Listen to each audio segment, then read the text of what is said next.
on. Oh, what's up? Hey, I'm Zack. Let me put this down.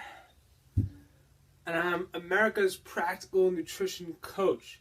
Now, recently, I don't know if you noticed or whatever, but I've been putting in some time at the gym to try and get a little bit bigger. You know, always pushing into those edges. And gosh, don't you look leaner and more muscular as well?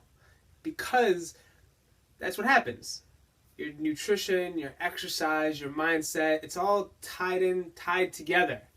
And that's what I love about it all. That's all integrated. However, there's a lot of information that confuses the heck out of this whole intertangled web. So today I'm going to tell you the 5 commandments of nutrition for building muscle mass. All right, you ready? Let's go. Number 1, most important one. Got this whiteboard tablet. I didn't go up to a mountain and write it from the word of Arnold Schwarzenegger or anything, but it's a pretty solid set of rules. So, first off, number 1, thou shalt eat plentiful. All right, I learned this one actually from John Romanello. I was talking to him in San Diego, and no, it wasn't San Diego. It was Orange County, also in California, and I asked him, if he could go back in time and talk to his younger self, what advice would he give himself starting out? And John, he instantly knew. He said that he would go back and tell his younger self to eat more.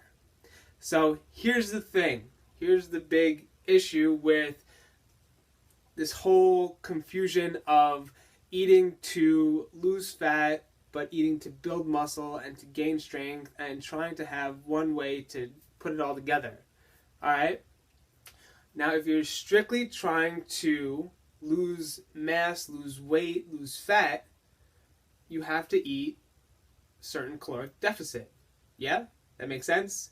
If you eat too much energy, some of it's going to be stored as fat and lead you to gain weight over time. However, if you're looking to build muscle, you're trying to add body mass to your body. So let's say you are 170 pounds and you're 5'10", 5'9". You could afford to lose some weight. Yeah? But you could probably also put on muscle as well. So at the end of the day, you could end up a year from now still being 170 pounds, but be a real buff, 8% body fat, 170 pounds.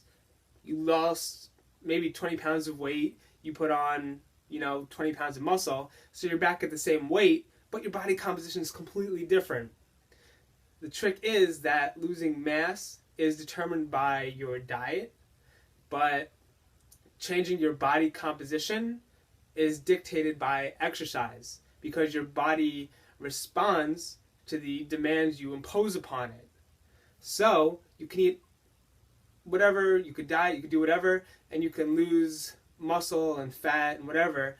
But if you're not exercising, you'll never build any muscle. So if you're trying to exercise and build muscle, you have to be sure to eat enough calories to build that new body mass, to add that new structure to your body. Especially because building muscle is a side effect of your strength and of your physical performance. So you need extra energy to be able to perform extra well.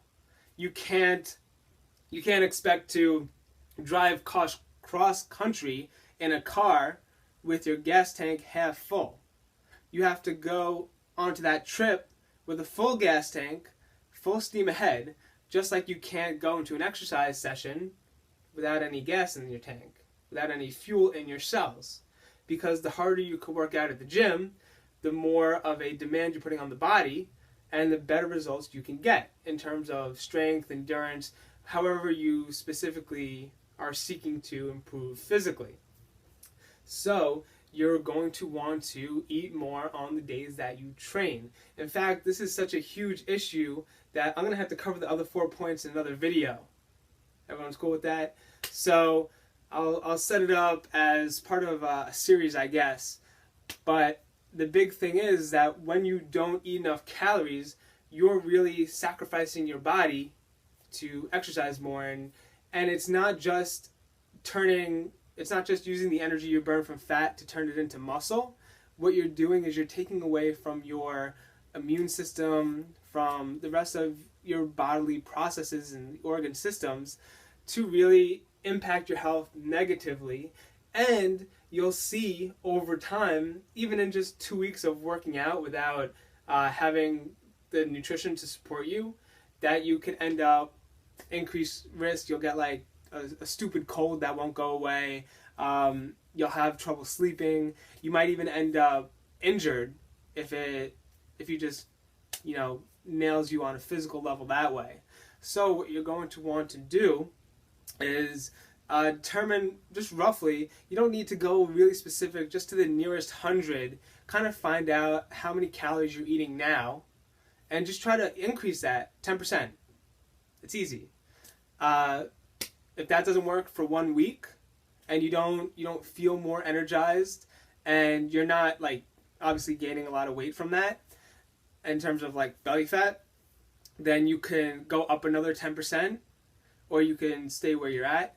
But really, that's the scientific way to do it, because if you're looking for specific results, you have to measure them and see how you could improve and how your body reacts with different things.